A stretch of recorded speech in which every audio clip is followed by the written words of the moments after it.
Then उसके बाद है कि duties of sellers and buyers, which duties perform by the buyers and sellers.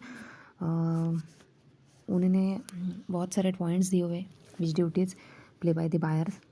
उसमें से कुछ पॉइंट्स हम यहाँ पर सीखने वाले हैं। What is the duties of buyers? Duty to pay the price which is charges by the seller and accept goods immediately under section 31. It is the duty of the buyers to take a delivery of goods and pay the price of goods immediately to the seller.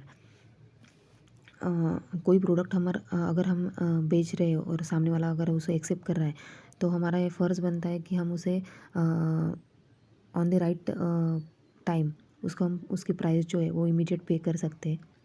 Second है duty to apply for a delivery under section 35. It is a duty of buyer to make efforts to apply for a delivery because of according to the Sales Goods Act, seller is not bound to deliver goods to the buyers. Third duty to demand delivery at a reasonable hour. जो भी हम delivery हम कर रहे हैं किसी product की, तो एट अ रिजनेबल आवर मतलब एट अ मिनिमम टाइम हम उसको उसकी प्रोडक्ट की डिलीवरी हम कर पाए। Fourth point is duty to accept instalment delivery and pray for it under section 31 section 2। Then उसके बाद है duty against defect fall cures under section 40। अगर कोई डिफेक्ट अगर है तो उसके अगेंस्ट हम बोल सकते।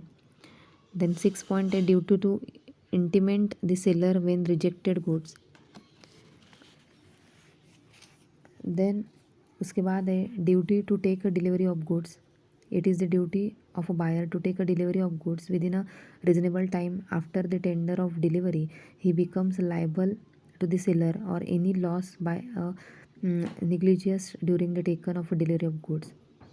8 point a duty to pay price on the delivery of the goods. Mr. Buyer the price against the goods to the seller immediately. Then 9 point a duty to pay damages for non-acceptance. And last one is duty to pay increase of tax.